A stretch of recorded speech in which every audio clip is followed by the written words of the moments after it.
Dès notre arrivée à Berlin, j'avais compris que quelque chose coinçait. Les veilleuses s'étaient progressivement rallumées à l'approche de la ville. Les passagers avaient commencé à se ranimer les uns après les autres.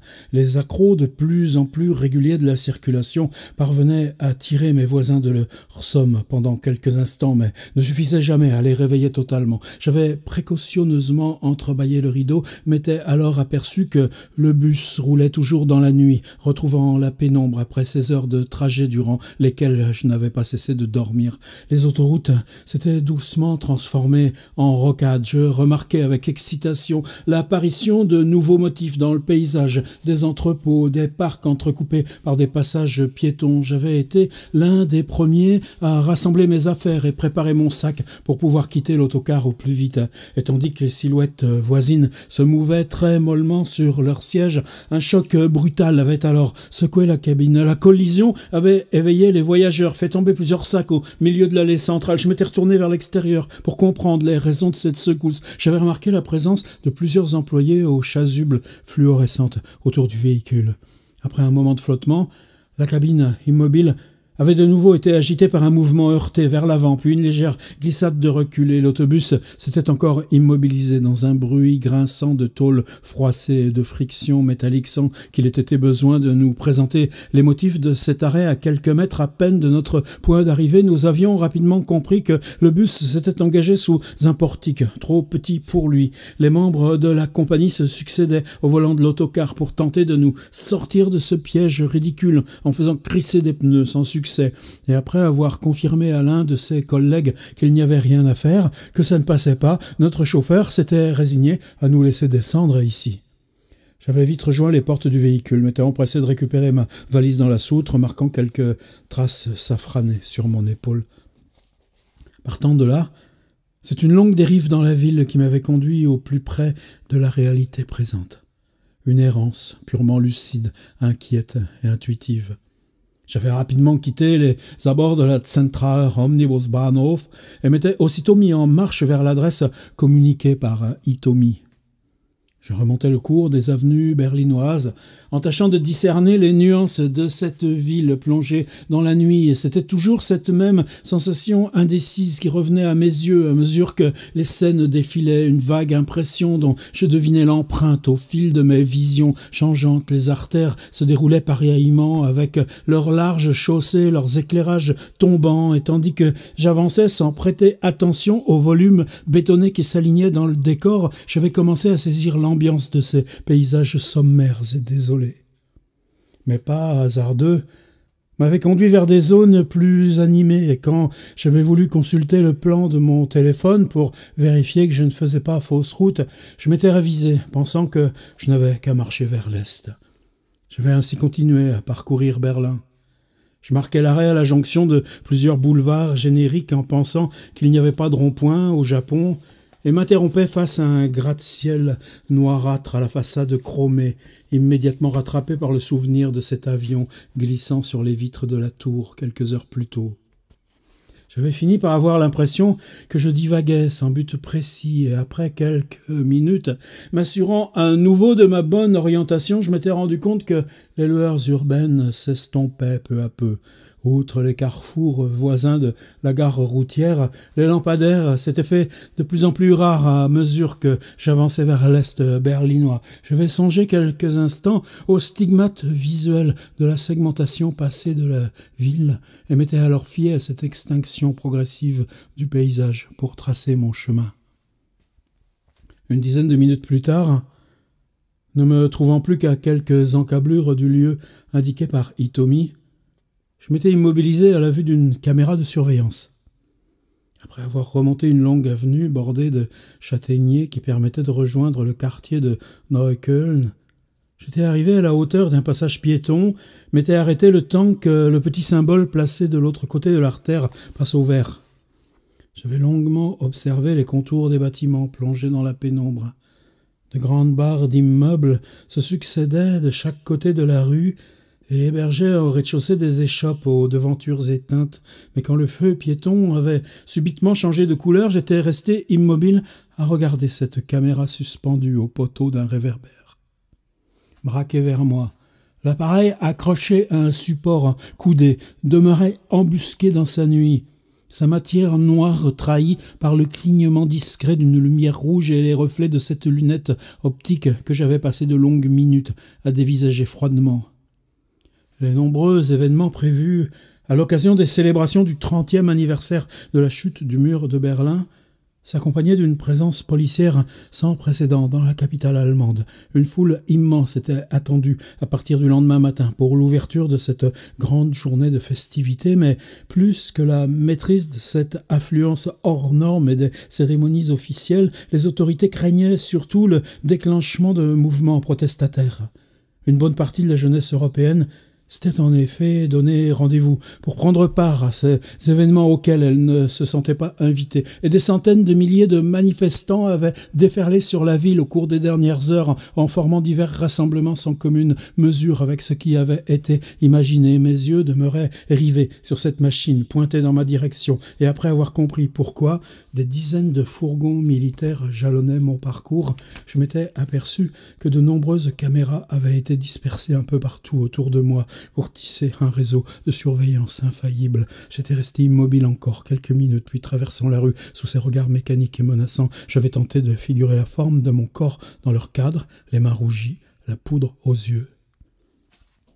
J'avais d'abord cru m'être trompé d'adresse en arrivant sur les lieux du rendez-vous. Je me trouvais face à moi qu'un immense parking désert traversé de quelques poches de lumière venues des 5 réverbères disséminés sur cette étendue d'asphalte qu'enserraient des sols jonchés de déchets, de lichens et de boue.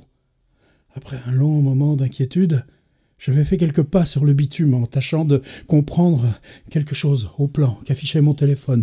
J'avais multiplié les vérifications aux 4 coins du périmètre, revenant sur mes pas, observant l'allure des rues voisines. Mais c'était bien là qu'Hitomi m'avait donné rendez-vous. Il n'y avait personne autour de moi. Après avoir réprimé un spasme nerveux à l'idée de me trouver perdu dans cette zone sinistre, l'écho de quelques aboiements lointains traversa la rue en m'offrant une nouvelle piste de recherche. Je m'étais lentement approché de la source du bruit, et lorsque le cri animal avait à nouveau résonné dans cette part de ville à l'abandon, j'avais fini par découvrir une zone encaissée à droite du parking où se dressaient de hautes barrières métalliques. Les clôtures s'alignaient et s'agençaient de manière à créer une sorte de labyrinthe grillagé qui menait à une nouvelle parcelle de bitume gardée par ce chien enfermé derrière le treillage. Je m'étais rapidement engouffré dans l'étroit chemin qui sinuait entre les barrières, avait remarqué que l'une des pattes de l'animal était teintée de rose tyrien. J'étais désarçonné par l'excentricité de ce lévrier blanc aux côtes creusées qui s'ébrouait en cavalant dans tous les sens. Il avait continué à aboyer dans la nuit quelques instants, puis s'était finalement dressé pour me regarder. Je marchais de plus en plus vite dans le labyrinthe pour fuir la menace de l'animal exalté par ma présence. Le chien s'était lancé à ma poursuite, tentait parfois de grimper au grillage. Une fois le barrage franchi, j'avais fini par découvrir ce que je supposais être le décor du film. Je m'étais arrêté pour observer les abords du plateau, avait alors tâché d'y associer les éléments de tournage qui devaient débuter dans une dizaine de minutes. C'est du moins ce que m'avait appris Hitomi quand je l'avais appelée à la descente du bus. Elle m'avait dit qu'elle m'expliquerait plus tard le projet des réalisateurs, mais n'avait pas le temps de me parler maintenant. Je verrais bien une fois sur place, je n'avais qu'à la rappeler en arrivant. C'était ça que je voyais à présent, un immense hangar dressé au milieu du parking, une armature recouverte de bardages oxydés derrière lesquels je devinais quelques éclats de voix. Je longeais rapidement la façade du bâtiment, mais remarquai qu'il était impossible d'y entrer, chaque accès ayant été bloqué par de grands montants en métal. Mon excitation augmentait à mesure que l'effervescence semblait croître sur le plateau. Je pouvais entendre des cris traverser le décor. Je crus même reconnaître la voix d'Hitomi derrière la paroi métallique, mais je restais bloqué sur le parking, comme enfermé à l'extérieur. L'entrepôt était entouré de nombreuses caisses de matériel technique, de câblage ondulant dans des graviers. Suivant le cours des cordons électriques, je remarquai bientôt qu'une petite porte avait été laissée ouverte à l'arrière du bâtiment. Je discernais quelques lueurs mouvantes qui éclairaient le sol aux abords de cette entrée annexe et avançaient dans le calme de la nuit, et tandis que je m'approchais prudemment de la trouée lumineuse, je compris qu'il devait s'agir d'une salle de contrôle en découvrant les tables de montage et les rangées d'écrans qui occupaient le réduit. J'avais essayé d'appeler Hitomi à de multiples reprises. J'entendais chaque fois la sonnerie résonner à une dizaine de mètres de là, mais comme elle ne répondait pas, je décidai de m'engouffrer dans la régie. Les écrans étaient éteints. Il n'y avait personne dans cette petite pièce. Et j'ai laissé mon regard aller d'une paroi à l'autre en observant l'allure uniforme des moniteurs. Un signal étincelant venu des tables de montage clignotait parfois pour sortir l'espace de son obscurité. Des monticules d'appareils et de câbles entortillés s'élevaient à la bordure de la pièce. Je découvrais alors toute la réalité technique de ce dispositif dépouillé de sa forme visuelle. Je me tenais debout devant les moniteurs, tentais d'obtenir un indice quant à ce qui se tramait de l'autre côté de la cloison. Je ne percevais plus aucun son. Je commençais à me demander si tout le monde n'était pas parti. Incapable de supporter cette ambiance plus longtemps, je m'approchais discrètement de la table de montage en laissant traîner mes doigts sur les différents curseurs, actionnais soudain un interrupteur pris au hasard dans la masse clignotante. Un son motorisé émergea doucement. Les écrans commencèrent à s'allumer les uns après les autres. La surface pixelisée sortit de la pénombre pour afficher quelques encarts de démarrage. Je vis alors mon image apparaître au centre de la prise, dans un effet miroir, une capture plongée et écrasante de mon propre corps, immobile, abasourdi, dressé face au moniteur qui me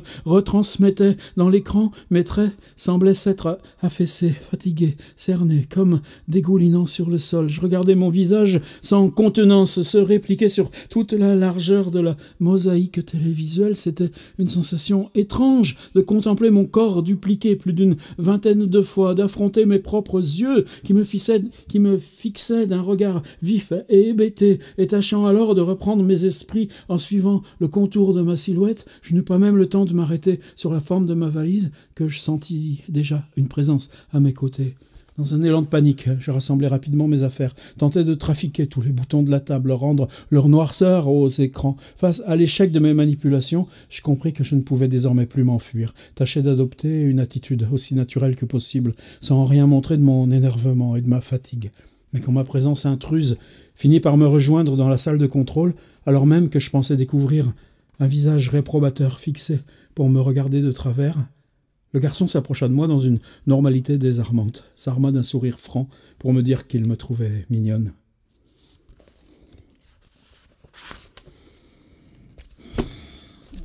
Le livre s'appelle Rétine. Je vous dis tout de suite, c'est pas un livre ordinaire. Je vais essayer d'être bref dessus. Rétine, vous savez ce que c'est. C'est les deux yeux, c'est les photons qui arrivent.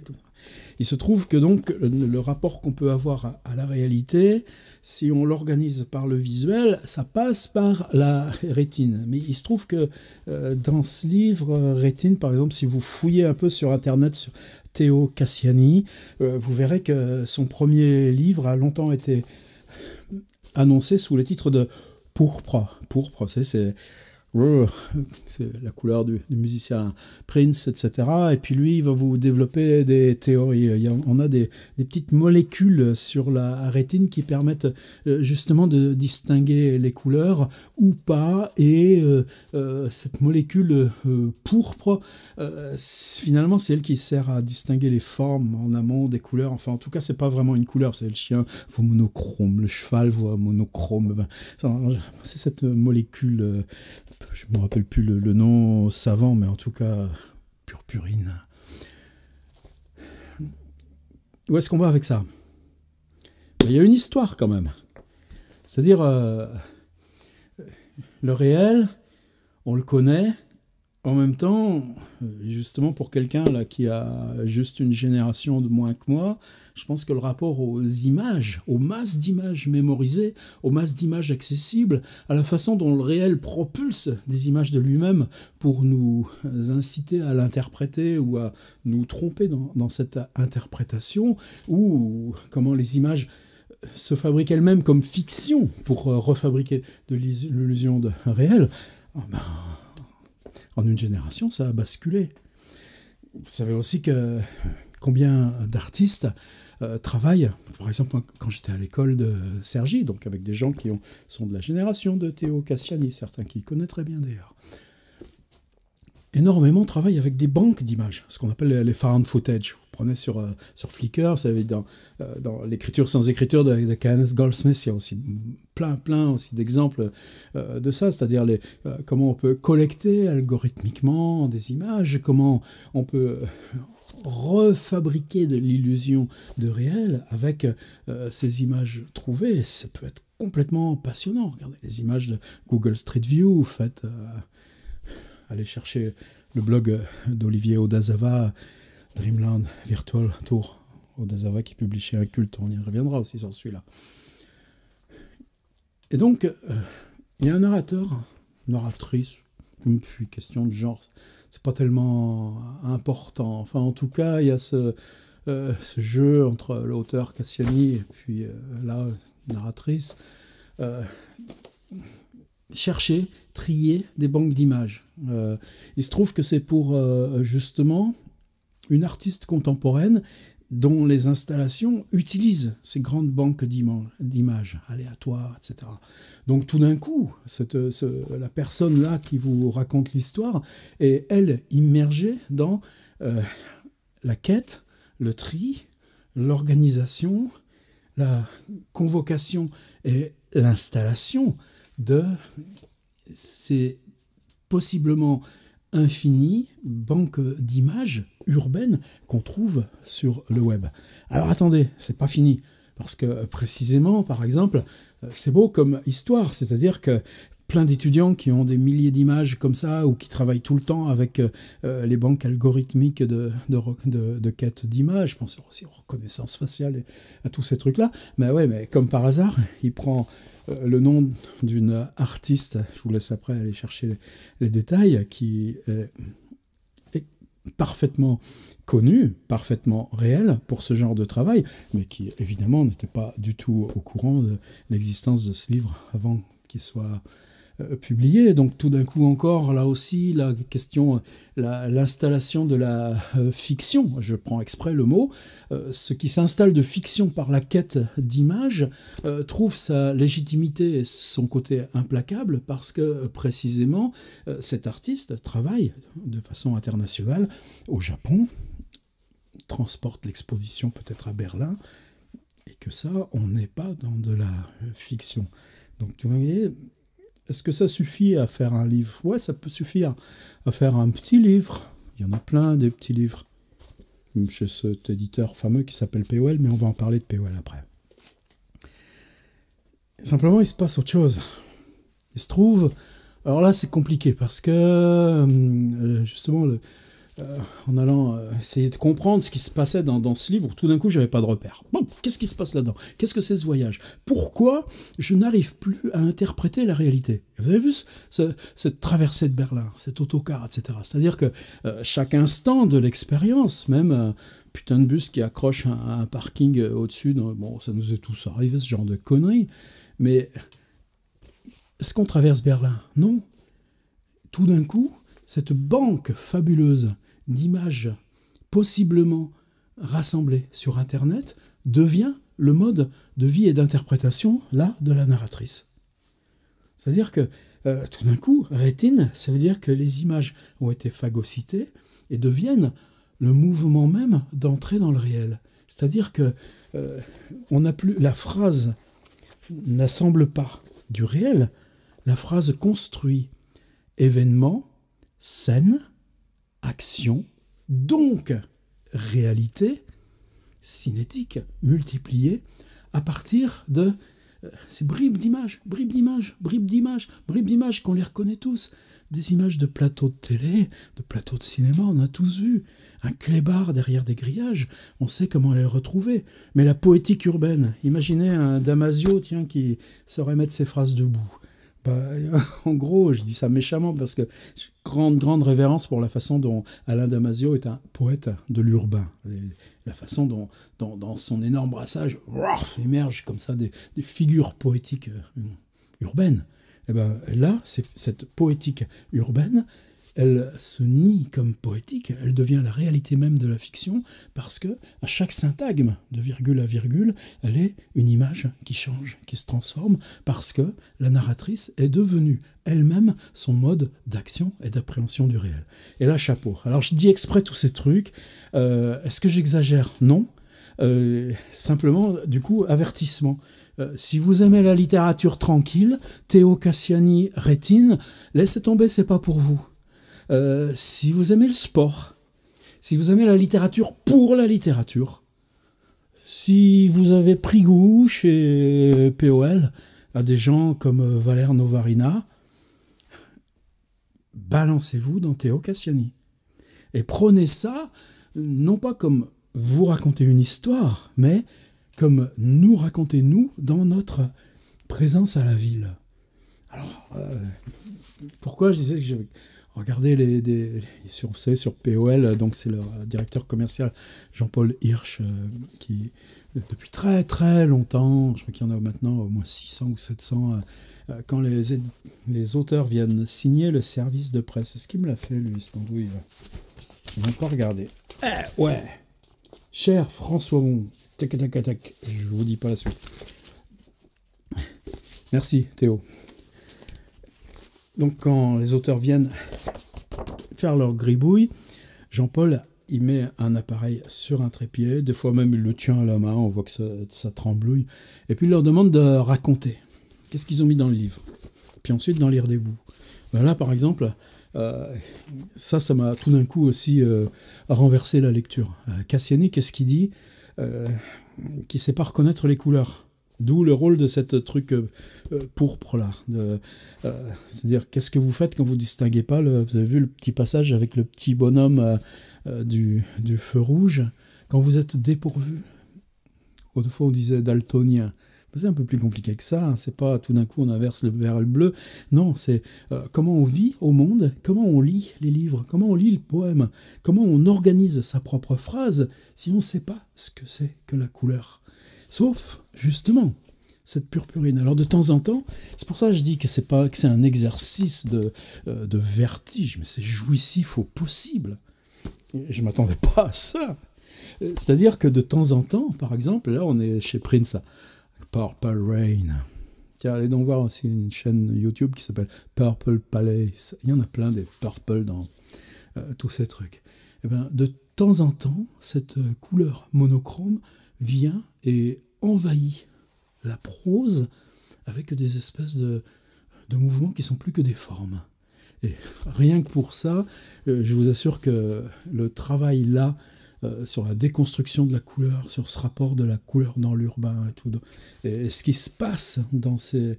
Regarde, je m'ouvre là au hasard. L'assemblage des vibrations continues, des phrases répétitives, c'était progressif, c'était poursuivi pendant près d'une heure, envoûtant progressivement les corps au gré d'un décrescendo qui épaississait le voile silencieux. Et lorsque le concert s'était achevé, les spectateurs avaient pris de longues minutes avant d'oser rompre le calme à leur tour pour applaudir Kohei.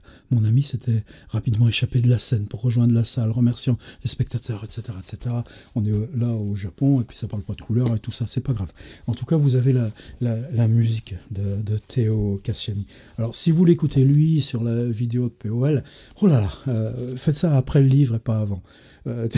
Théo est un gars qui nous dit d'un ton extrêmement sérieux tout ce qu'il a mis, tout ce qu'il a construit, qu'il n'aime pas le dialogue, alors que moi j'ai lu la moitié du bouquin. Là, il est gros, il fait 300 pages, je crois que j'étais vers les pages 130, 140, je m'étais même pas aperçu que des dialogues, il n'y en avait pas.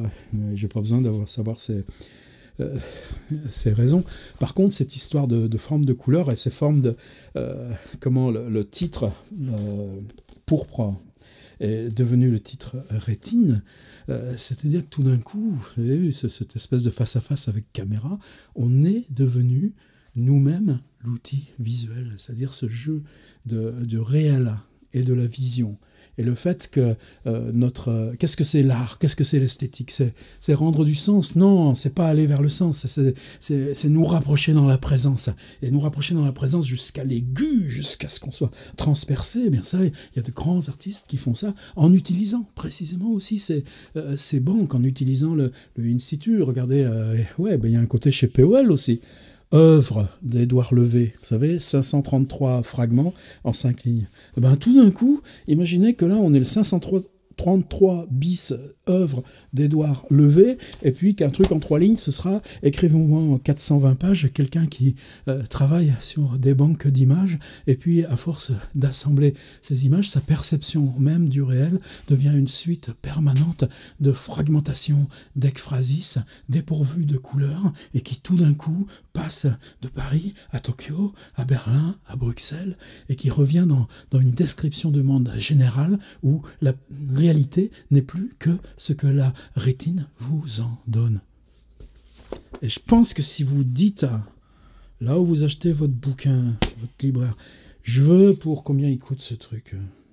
Moi, je ne l'ai pas payé, on me l'a envoyé. 19,90 €.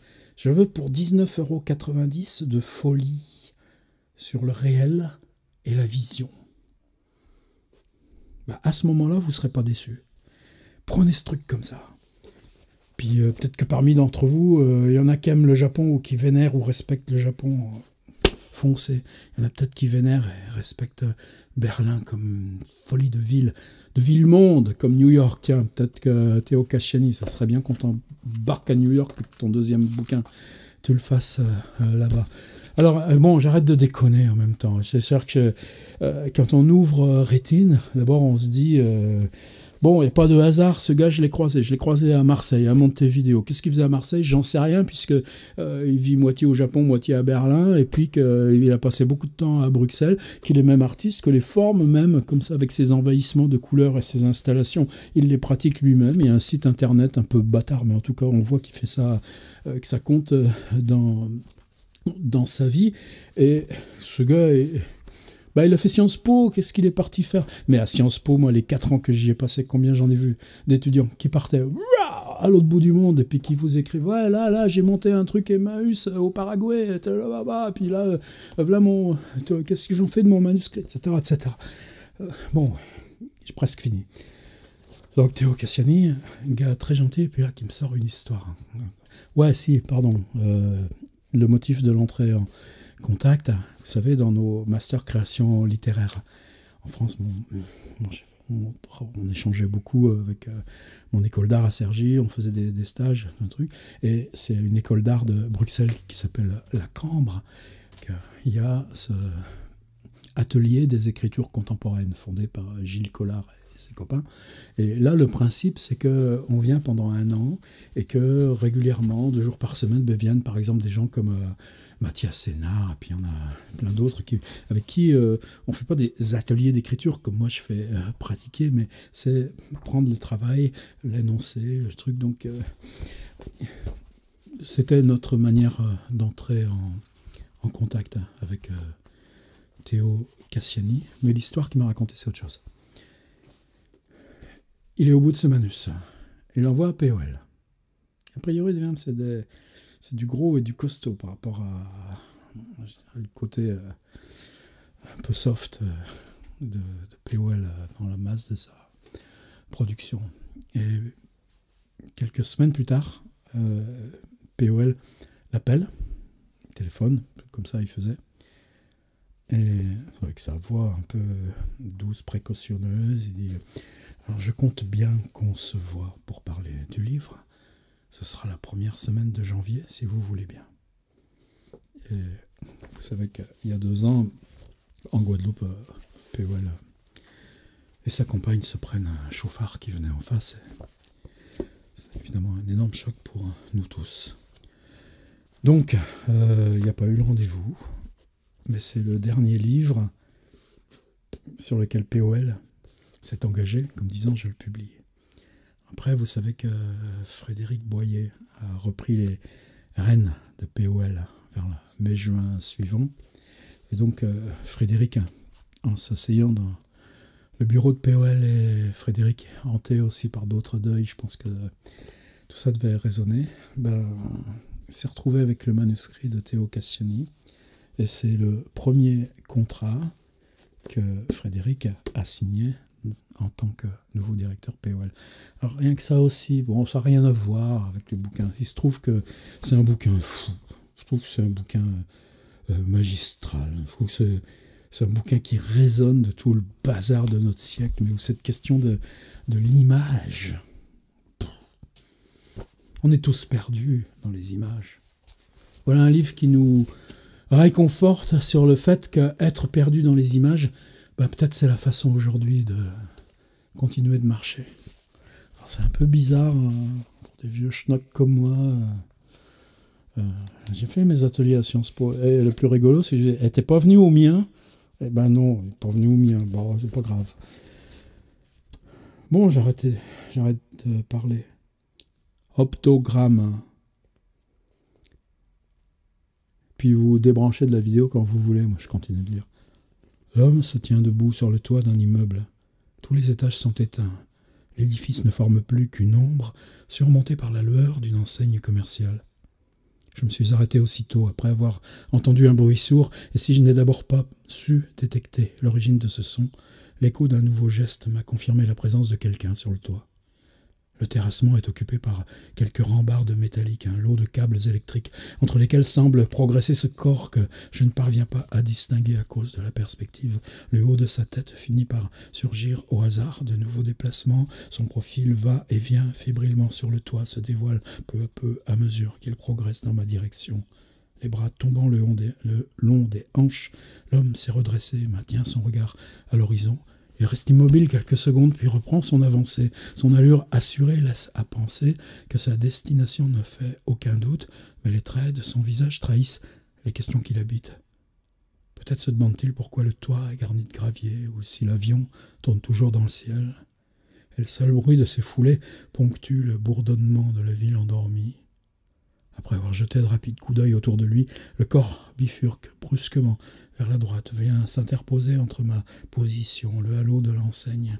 Il s'approche de la façade, puis arrive au niveau du parapet qui le sépare du vide.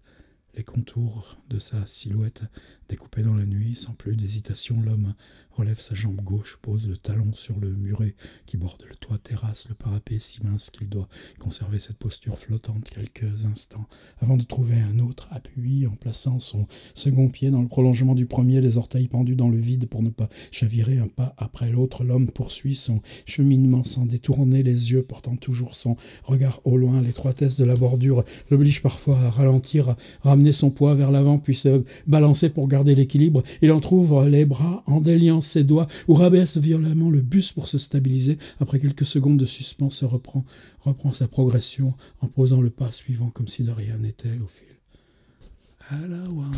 Ça s'appelle Rétine, c'est chez POL. Le type s'appelle Théo Cassiani. Et croyez-moi, écrire un deuxième bouquin quand on vient de terminer celui-ci, ça doit pas être fastoche. Bon, comme ça, on va l'aider un peu, en lui disant que c'est bien. Ciao Théo. Bonne route.